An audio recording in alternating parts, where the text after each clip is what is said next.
Hey everyone, and welcome to This Explainer. Today we're unpacking the rapid rise of one of the most influential companies in human history, Mark Zuckerberg's Facebook story, its rise and its reality. We're going to trace this incredible journey from a tiny, unknown college dorm room all the way to a global tech powerhouse that fundamentally changed how we connect, how we consume information, and really how we interact with the digital world on a daily basis. Okay, let's dive right into this. How exactly did a humble student project evolve to connect billions of people? What specific, calculated decisions turned what was basically a fun college experiment into a multi-billion-dollar giant? Well, it wasn't just luck, and it wasn't just being in the right place at the right time. There was a highly specific architecture to this growth. So let's discover the complete story behind this rise. Now, you might think the journey started at Harvard, but actually, to really understand the origins, we have to look back a bit to Mark's early milestones. Growing up in New York in the 1980s, he was already intensely focused on technology. By the 1990s, while most kids were out playing video games, he was actively building early software. He even built a custom messaging network for his father's dental office way before instant messaging was even a mainstream thing. That steady progression and hands-on building perfectly set the stage for his eventual arrival at Harvard in 2002. Those foundational childhood experiences actively shaped an entrepreneurial mindset. We're talking about a deep, undeniable passion for computers and programming right from the start. And when you combine that with unwavering family support, he developed a singular goal: solving problems through technology. This wasn't just a hobby for him. It was the absolute bedrock of a problem-solving mentality. He was learning how to spot a communication gap and literally write the code to close it, a skill that, as we know, would soon reshape the internet. That relentless drive brings us to Harvard University, 2004, the spark. The university environment was practically begging for a better way to connect students digitally, so Zuckerberg created the original iteration of Facebook. But he did something brilliant here. He restricted it initially to just harvard.edu email addresses. This exclusivity drove immense FOMO, the fear of missing out, which created a highly coveted, trusted environment. The adoption was absolutely explosive. It spread like wildfire across Harvard before rapidly opening up to other Ivy League schools. And this brilliantly illustrates Facebook versus earlier social networks and why Facebook succeeded where others stumbled. Earlier networks often struggled to maintain engagement because they relied on anonymity, pseudonyms, and those messy, chaotic profile pages we probably all remember. Facebook, on the other hand, required real names and verified university affiliations. By targeting a specific, highly engaged student demographic, it created a high-trust, super sticky digital environment. It just solved the digital networking problem more efficiently and safely than anyone else had, making it totally indispensable to college life. Reaching the next level, however, required a massive leap of faith, or as it's been called, taking a calculated risk that defined entrepreneurial history. Mark and his early team eventually hit a crossroads and had to make a really tough choice. They were sitting on a goldmine of digital engagement, but they couldn't just run it part-time between classes forever. They had to choose between the safety and prestige of staying at an Ivy League school or dropping out entirely to chase the wild, unpredictable potential of their platform. Well, they chose the platform, triggering what became known as the Silicon Valley Gamble. Step 1, leave Harvard University behind. Step 2, pack up the servers and move operations all the way to Silicon Valley in Palo Alto. And Step 3, fully embrace the aggressive startup culture of the California tech hub. Taking this all-or-nothing entrepreneurial risk, they surrounded themselves with veteran tech investors. It was a bold transition from a student project into a ruthless, hyper-focused technology company that fundamentally shifted the tech landscape forever. And wow, did that massive bet pay off? Welcome to the era of explosive growth. Fueled by powerful network effects, where every single new user actively made the platform more valuable for everyone else, Facebook's global expansion was just staggering. Once they dropped the university requirement and opened the doors to the general public, the platform grew at breakneck speed. It swept across continents, capturing millions of users and fundamentally changing how the whole world communicated, shared photos, and consumed information every single day. Let's look at the evolution of the platform and see exactly how this builds. Step 1. Early user growth laid the initial foundation, but Step 2, the news feed, was the real game changer. That shifted the site from a static directory of profiles into a real-time, highly addictive stream of updates. Then came Step 3, a critical mobile transformation, ensuring the platform lived constantly in everyone's pocket as smartphones took over. Finally, Step 4, to sustain all this, they built a powerhouse advertising business model that capitalized on all that incredible user engagement. Billions. I just want to let that number sink in for a second. Think about your own digital habits today. This giant, global digital platform grew from a college student's simple desire to solve a basic networking problem on a single campus. Reaching billions of active monthly users is a scale that is truly unprecedented in human history. To put it into perspective, it shifted from just being a website you visited to literally becoming the underlying social infrastructure for a massive portion of the global population. But, of course, with staggering scale comes immense responsibility.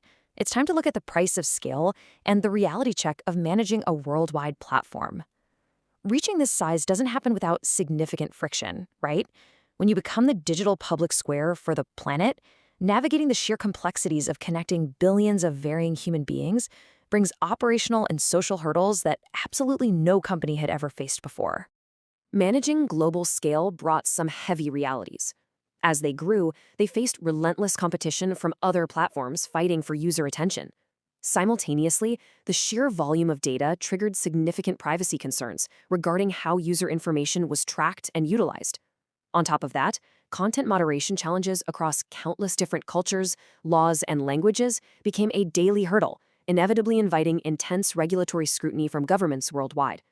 These weren't just minor growing pains, they were monumental operational challenges requiring vast resources. So, having navigated those massive hurdles and achieved such unprecedented scale, we reach a pivotal question. What is next for the tech giant? Because, the chronological journey from a dorm room to a global powerhouse is complete, but the story is far from over. The technological landscape was shifting once again, setting the absolute perfect stage for some massive company pivots. Which brings us to what's coming up in part 2. Next time, we'll dive right into the massive rebrand to Meta and the highly ambitious metaverse vision. We'll explore the strategic mega acquisitions of Instagram and WhatsApp, the evolution of the business model, and distill key leadership lessons from Mark Zuckerberg. Plus, we'll look closely at the future of Meta and how artificial intelligence is actively shaping it. So, I'm going to leave you with this final, provocative thought to ponder today. Will the metaverse and artificial intelligence redefine global connection all over again, exactly like that dorm room project did back in 2004? Thank you so much for joining me on this explainer. Keep exploring, stay curious, and I absolutely cannot wait to see you for part 2. All right, let's get right into it. Welcome everyone to this explainer. Today, we are unpacking one of the most phenomenal business transformations in modern history. We're looking at a story of unprecedented global scale, relentless ambition, and crazy structural evolution. We're breaking down the creation and expansion of Mark Zuckerberg's technological empire. So, if you're a focused learner who wants to understand the exact mechanics behind how a literal dorm room project became a trillion-dollar behemoth, you are in exactly the right place. So how exactly does a college project end up connecting literally billions of people? Okay, let's dive into this, because this is the core mystery we really need to solve today. How on earth does a simple website built by a few college students scale to become the digital infrastructure for a massive chunk of the human race? It doesn't happen by accident. And, it doesn't happen just because you have a good idea. It requires a highly specific architectural blueprint, both in technology and in business strategy. To figure this out, we're going to deconstruct this company step by step, almost like an MBA masterclass. We'll be covering 1. Building the Facebook engine, 2. Acquiring for the future, 3. Pivoting to the metaverse, 4. The leadership playbook, and finally, 5. Navigating the road ahead. All right, kicking things off with Section 1, Building the Facebook engine. Just look at how compressed this timeline is. 2004, it was just the Facebook in a Harvard dorm room. Fast forward a mere 8 years to 2012, and they crossed a threshold that was previously unthinkable, 1 billion active users. And by 2021, the whole ecosystem was so vast and its ambitions were so wildly different from its original product that it required a total corporate rebrand to Meta.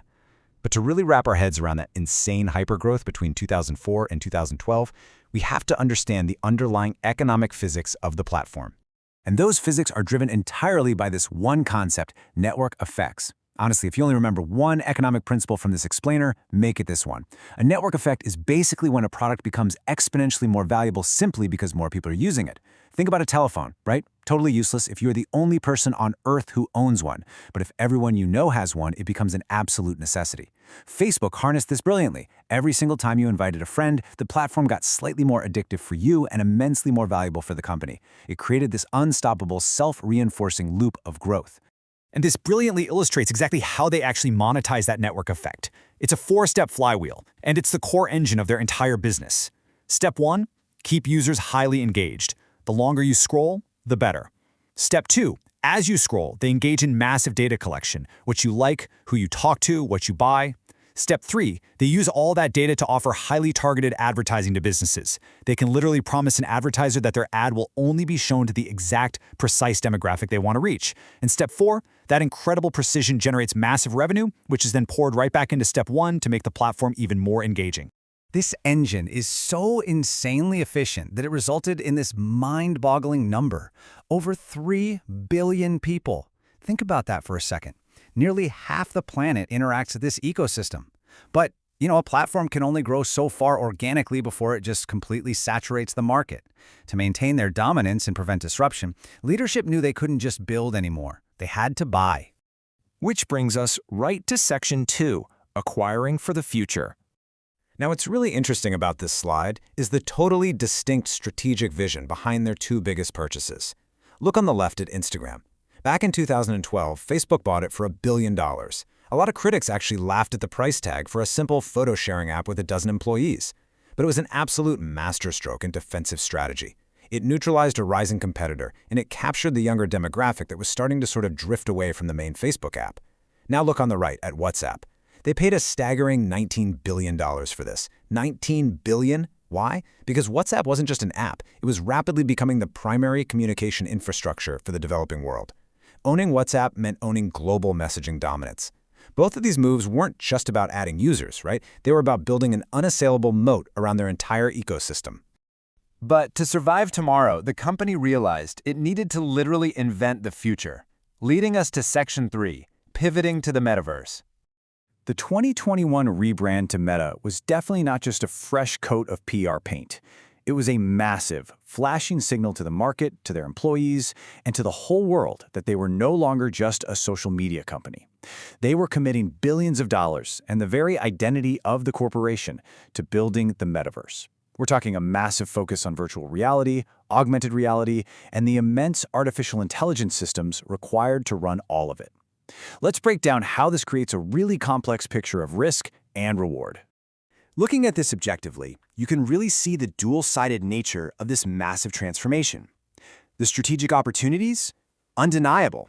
If Meta successfully builds the foundational layer of the next generation of the internet, these immersive 3D digital economies, they will own the platform, kind of like how Apple and Google own mobile today. But then look at the inherent risks. We are talking about completely unproven consumer tech markets here. Will people actually want to wear VR headsets for hours a day? Furthermore, the capital requirements are just astronomical. They're burning through tens of billions of dollars in research and development with absolutely no guarantee of a short-term return. Honestly, it is one of the most audacious corporate gambles in history. Navigating a pivot of that sheer magnitude requires a highly specific management style, which brings us to Section 4, the leadership playbook. So the crucial point is that regardless of how you personally view the company, there is a super powerful playbook to be extracted from Mark Zuckerberg's leadership over the past 2 decades. First up, long-term thinking. The willingness to take a hit to the stock price today just to fund a reality 10 years away. Second, driving continuous innovation, never resting on the core product. Third, taking calculated data-driven risks, exactly like those Instagram and WhatsApp acquisitions. Fourth, learning rapidly from failures. When a feature doesn't work, they kill it fast and they pivot. And finally, building incredibly strong executive teams to manage the day-to-day operations so the founder can stay focused on the horizon. And that horizon is looking more challenging than ever right now. Let's look at Section 5, Navigating the Road Ahead. The tech industry takes absolutely no prisoners, and Meta is currently fighting wars on multiple fronts. First, the threat from TikTok's short-form video algorithm literally forced Meta into rapid, continuous product innovation, which is how we got Reels. Then, surging competition in artificial intelligence has forced them to open-source their own massive generative AI models just to stay relevant. Meanwhile, evolving global privacy regulations, especially Apple's changes to ad tracking, severely disrupted their core revenue engine, forcing a total adaptation of how they collect data. User behavior is constantly fracturing, and their survival completely depends on accurately forecasting these trends before they happen. Which brings us to this defining quote that really summarizes our entire analysis. Success is about building technology that connects billions while continuously adapting to changing markets. The true masterpiece of this company wasn't just inventing a blue app that people liked. The true achievement was creating a corporate organism capable of surviving huge platform shifts, brutal competition, and massive scale without collapsing under its own weight. It's all about the mastery of continuous evolution. And this actually gives us a brilliant blueprint for every entrepreneur and focused learner watching this explainer. Whether you're building a local bakery or a huge tech startup, these principles scale. You must start by solving real, meaningful problems for your users. You need to think on a global scale, even if you act locally. You must build systems that can scale up without breaking. You have to adapt to market changes quickly instead of fighting them. You must stay focused on long-term goals rather than just stressing over next month's revenue. And above all, you must continuously improve your product. Complacency is the absolute enemy of longevity. We've seen how a relentless focus on connection and adaptation built one of the most powerful empires in human history. The tools, the lessons, the whole playbook, it's all right there in front of us. So the only thing left to ask yourself is this: what meaningful problem are you going to solve to create lasting value? Keep learning, keep building, and I will see you in the next explainer.